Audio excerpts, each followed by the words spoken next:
బాపట్ల జిల్లా తీరానికి కొట్టుకొచ్చింది navigation bye. బెలూన్లా తేలుతూ నిజాంపట్నం తీరంలో కనిపించింది ఎక్విప్మెంట్. ఆ బ్రేకింగ్ న్యూస్ ఇప్పుడు మనం చూస్తున్నాం. వాతావరణ సమాచారాన్ని సేకరించడానికి వినియోగిస్తారు ఈ నావిగేషన్ బాయ్ని. సో చెన్నై పోర్ట్లో విరిగిపడి ఇక్కడ కొట్టుకొచ్చిందని మత్స్యకారులు భావిస్తున్నారు. దాదాపు 70 లక్షల రూపాయల విలువ చేస్తుంది ఈ ఎక్విప్మెంట్.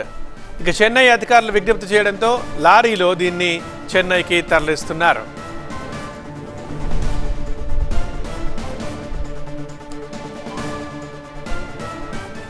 ఫోటోలో చూస్తున్నాం నావిగేషన్ బాయ్. ఇది బాపట్ల జిల్లా తీరానికి కొట్టుకొచ్చింది.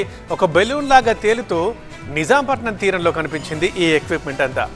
ఇక వాతావరణ సమాచారాన్ని జనరల్గా సేకరించడానికి ఈ నావిగేషన్ బాయ్ని ఉపయోగిస్తారు.